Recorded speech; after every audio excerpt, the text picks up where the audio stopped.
So the new State of Play just came out on yesterday, June 2nd, and I really want to talk about it because it's like probably the best one that they've done ever.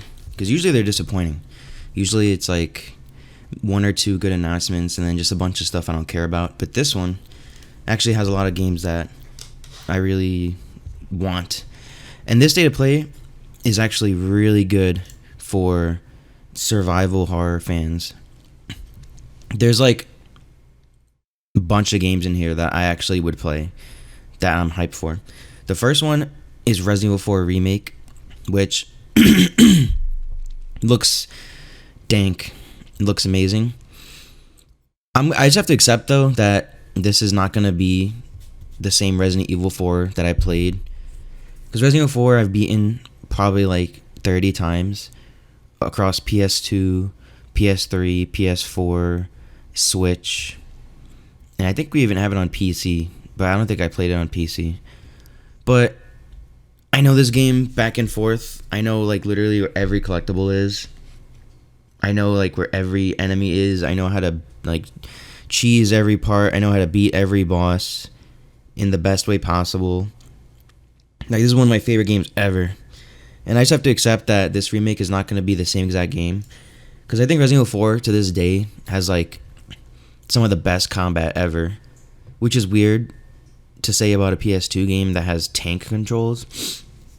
But I just think Resident Evil 4's gameplay is tuned and balanced so well that it's just so fun. You feel so in control. Like, every shot counts. You shoot different parts of the body and it affects them in different ways, and you could like follow up with melee attacks and everything. Like, I just think the combat is like amazing. Oh, I forgot to mention I played Resident Evil 4 in VR too. So the graphics look, obviously up to standard of what modern Resident Evil has been, and there's some differences, like the lighting looks a little different, it looks a little darker, looks like they're making it a little more scary. There wasn't actual gameplay footage though, but I'm assuming that they're going to keep the action focus. I hope they do. I hope they don't just turn it into Resident Evil 2 style combat, but you're just fighting like, Ganados now. I hope they stay true to that. Resident Evil 4 is an action game, and you're supposed to go up against hordes and hordes of enemies and get into giant fights and like it be action. I hope you could still like melee enemies and stuff like that, kick them and do suplexes and stuff. But so far it looks really good, and I just hope that when it launches, Resident Evil 4 will always be there, so it's not like this game will ruin it, but I hope that it at least it has its own identity, but is also still amazing. And then next was RE8 VR, RE Village VR. This is amazing because Resident Evil 7 VR it is my favorite VR game, and that was on the PS4 PSVR, which had trash resolution, trash graphics. They had to downgrade the graphics compared to the regular version, and you could only play the game with the DualShock, and you would just aim with your head, but there was no motion controls where you could move your hands or reload with your hands. You were just playing the game normally with the DualShock, except you're in VR and you aim with your head. And it still is my favorite VR game ever, because it's one of the only fully fledged VR games that's out there, like a full campaign from start to finish. It's a full-fledged AAA game. Besides like Half-Life Alyx, there's not that many of those. Usually VR games are little tech demos, or they all have this sort of weird like art style where like there's not that much detail. Everything looks kind of like electronic and fake. I don't know how to explain like the VR art style, but this looks, according to the trailer, the graphics look like just about as good as normal Resident Evil 8, and it's going to be the full entire game, and now you use the PSVR 2 controllers, where you have two hands that you can move around. You can reload, with your hands, I'm assuming, unless you just press a button. But I'm assuming you reload with your hands like a real gun. You can dual wield guns, it's just what Resident Evil 7 should have been, but with Resident Evil 8. And I think Resident Evil 8 is much better than Resident Evil 7. I actually want to do a video on Resident Evil 8 because I just beat it again, and man, that game is so good. I think Resident Evil 8 is kind of underrated. As much as everyone loved it, I just feel like not enough people are talking about like what Resident Evil 8 is. Like, Resident Evil 8 is like, if you're a Resident Evil fan, is like a dream. Like the fact that we're now in this stage where we're getting Resident Evil 7, Resident Evil 8, and then whatever there is comes next. Like Resident Evil fans have it really good right now, and I don't think enough people say it. Next game was Walking Dead Saints and Sinners. This one, I liked the original game, but I don't know, for some reason I never got too far in it. Like I know it's a great VR game. I know that because some of the most like loud VR personalities on the internet, they all say like this is probably like the best VR game or one of the best. And I know, I see why. Because like I said, it's like with Resident Evil, it's like a full-fledged game. There's a bunch of mechanics, there's leveling up, there's crafting, there's a bunch of missions, there's a story. It's a full game. And I like how it controls, you could melee, you could stab enemies in the head with knives like you really would in real life. Like it feels really immersive. And I get that. But I don't know. Something just didn't fully click where I wanted to go ahead and beat the whole game. And actually, if I could make one complaint about this game is I really don't like the timer, like the watch mechanic where you basically have to bum rush through a mission or else like an alarm goes off that brings like a million zombies. I really hate that because in this sort of like zombie apocalypse survival scavenging type of game, I want to be able to take my time, go through every room, every house, look around, take my time trying to like stealth enemies, just get really immersed in the like dead, quiet apocalypse world.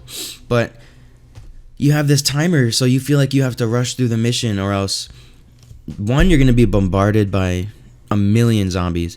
But two, the thing that really annoyed me was they play this music that's so loud and bombastic and never ending. It's like end of the game loud music, like Resident Evil 2 trying to escape from the factory.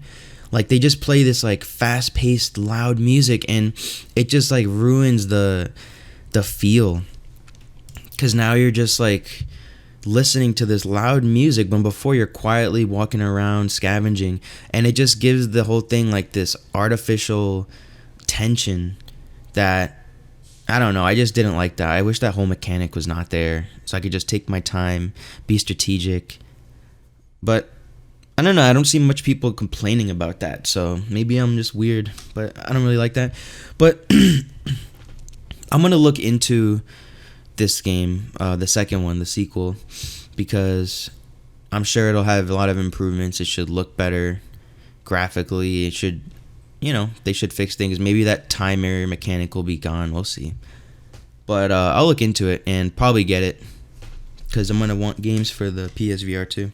Speaking of PSVR 2, they're also getting No Man's Sky, which I actually played that on the PSVR 1.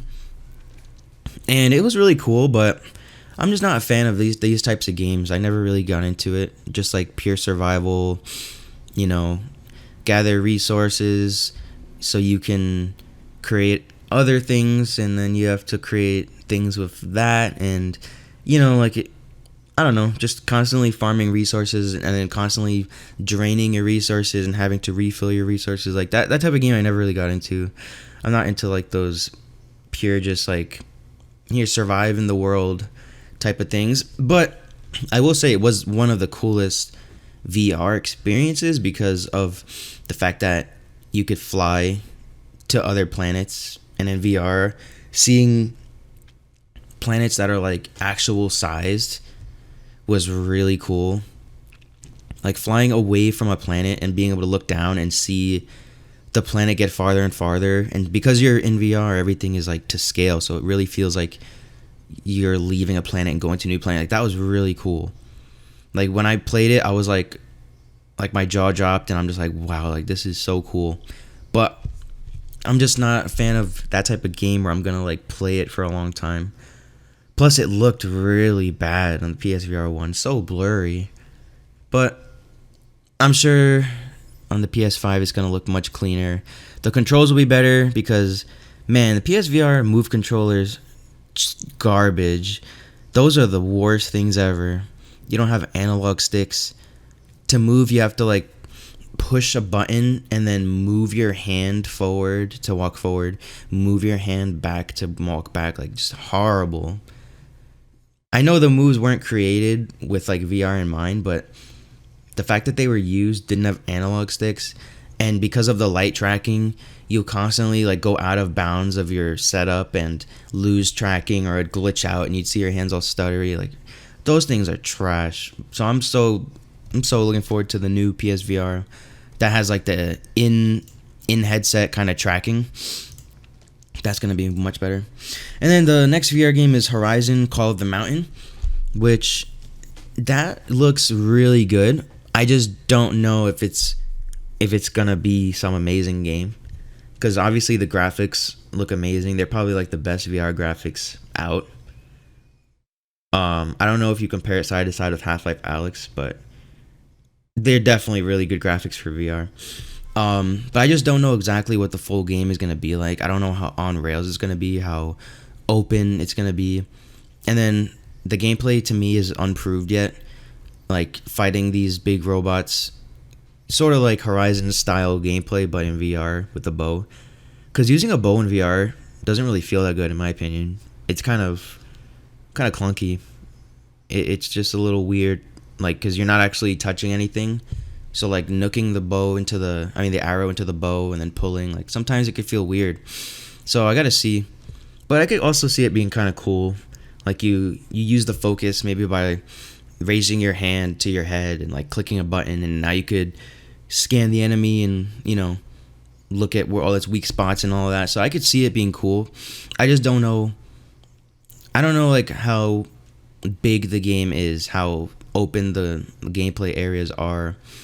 So we'll see, but it's probably going to be one of the better VR games because it's like a first party, you know, it's Horizon. They're going to put a lot of effort into it. I don't think they're going to make some trash VR game, but I'm not as excited about that as I am with Resident Evil Village VR, and I already played Resident Evil Village. The next was Spider-Man PC. I don't care that this is happening, but I know a lot of people do. They say, why is PlayStation just giving away all of the exclusives? And like I get that, because you can't deny, like, you're not crazy for thinking that, for that coming into your head, right? Because it's just kind of like it's an easy thing to jump to. You just think, well, PlayStation has Spider-Man exclusive. Spider-Man is like one of the biggest names, properties, IPs ever. So what better way to have the vast casual audience go out and buy a PS5 than saying we are the only ones that has this amazing Spider-Man game that's like a 9 out of 10 game, and it's only here. What, like, that's the biggest thing that they have to make somebody want to go out and buy PS5 over another console. So I get that. But do I care though?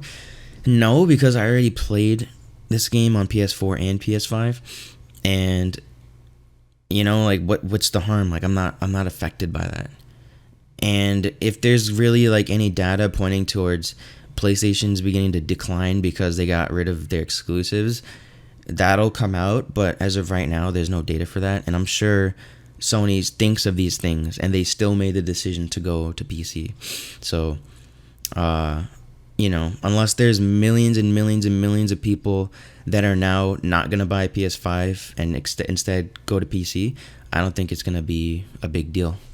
And I think Sony would know that because they have all the data and the professionals and whatever. And also Miles Morales is also going to PC. So that game's gonna sell, oh my god, so much, because it already sold 33 million across PlayStation platforms. That and Miles Morales combined, I mean. So just imagine on PC. Think about all the players on PC. And then you think about how easy of a sell Spider-Man is, because not only is he like the biggest name ever, but the game actually lives up to it. The game is like one of the best PlayStation games around.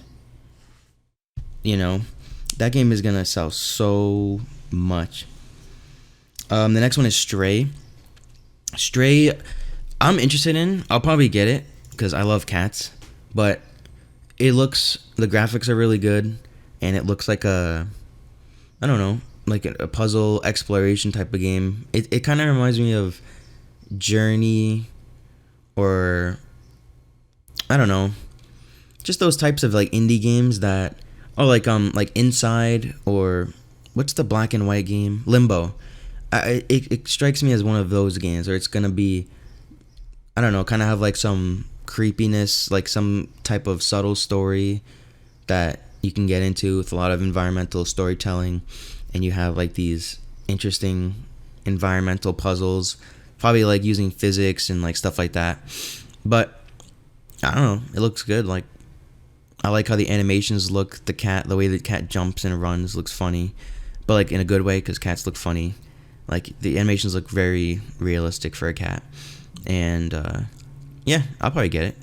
Looks really interesting. I don't know how much it costs though, but I think that game will probably be good. Okay, next is Callisto Protocol. Man, I am so excited for this game because I'm a huge Dead Space fan, except for 3. I think 3 is an okay game, but it's not something I've ever gone back and played just because it doesn't give me what I want out of survival horror, and it doesn't give me what I want out of Dead Space. Dead Space 1 and 2, I like flip-flop between which I like more. I might say Dead Space 1 just because of how like horror-based it is. Dead Space 2 goes a little more action-y, which I love that game too, but this game looks exactly like Dead Space, and I don't mind that. Like, if you look at the trailer, I think on the back of his neck he has a health bar, because on the back of his neck there's like a green bar. And also they showed a clip of him aiming his gun, and you see the ammo counter on his gun. So I think they're doing the same thing, where there's going to be no HUD. The environments look just like Dead Space. It's like in space. Well, I think you're on a moon, but you get what I mean. It's kind of like alien art style. Really dark, dingy, metal, flickering lights, wet, like creepy survival horror. And I love that so much. I just love that atmosphere, just going through all of these dark, creepy rooms. And I love survival horror games that have combat. That's like the biggest thing. Survival horror games that have combat, where you can shoot the enemies, you have, health pickups, you can upgrade your weapons, you can pick, find new weapons, you can like upgrade your health, whatever. I just love those types of games. Resident Evil, Evil Within, Dead Space. Callisto Protocol looks like another one of those games, which those games are rare. Dead Space, games that are like Dead Space are nowhere to be found. Third person, survival horror game with combat. Like, show me a game that's like Dead Space in that way. They're so rare. I'm not really a fan of like Outlast type of, Amnesia. I liked Outlast. I beat it, and Amnesia I didn't beat it, but like I appreciate it. But to me, those games have no replay value at all, because there's no gameplay, there's no combat. You're just a camera that walks around and you solve puzzles. So I'm so excited for this game, and it's done by Glenn Schofield and I think other people that worked on Dead Space.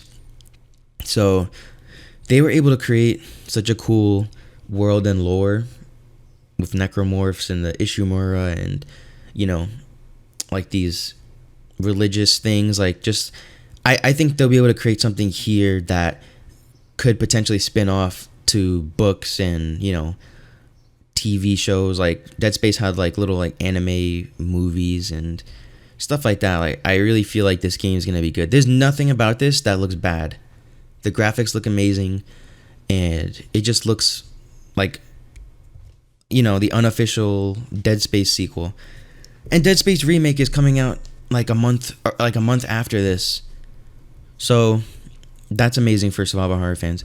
But I'm like, whoever's making the Callisto Protocol, they must be annoyed that Dead Space remake just decides to come out now, because they were probably thinking like, oh, you know what, let's capitalize on the fact that like Dead Space died, and let's like make something that's like another Dead Space that's gonna be huge, and people, they're gonna like love it because there's nothing else like it right now. It's gonna be like nostalgic, and, you know, people are gonna be fiending for this type of game. And then what happens? Dead Space remake announced. But who cares? Because I'm playing both, and I'm sure both are gonna be good. Next is this game called Eternite. I don't care about this. Actually, hold on, I'm wrong. The next one is this weird looking like roller skating multiplayer game. What is it called? Roller Drum. I don't know. I'm not really into games like this. I'm not really into that many multiplayer games nowadays anymore. I used to be like in the PS3 era, but not anymore. We'll see. Like, this is the type of game that you gotta see like if it's gonna blow up, because randomly there'll be these random multiplayer games that will just explode, like Fall Guys, or what's like the car racing game? I can't think of the name. Where you're the car soccer game, whatever.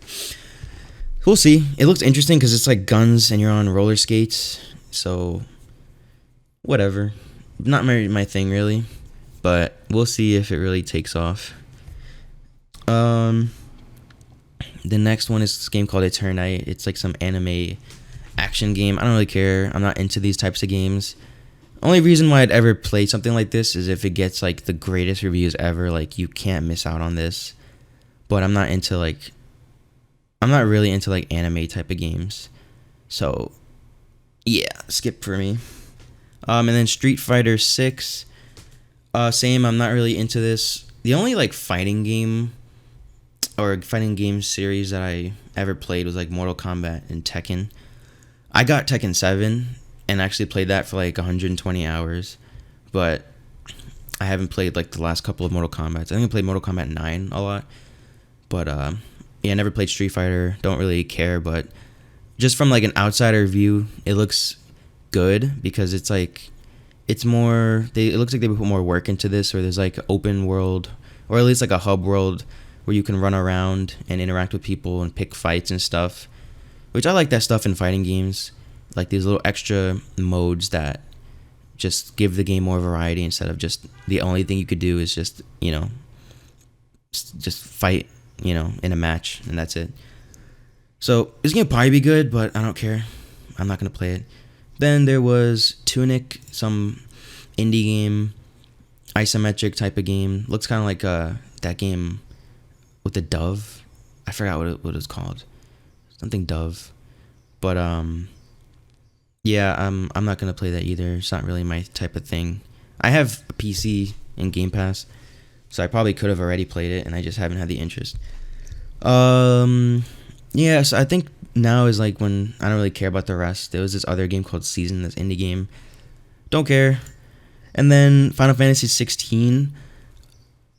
I don't know, like, Final Fantasy is such a weird series to me because I never beat one, but I appreciate them.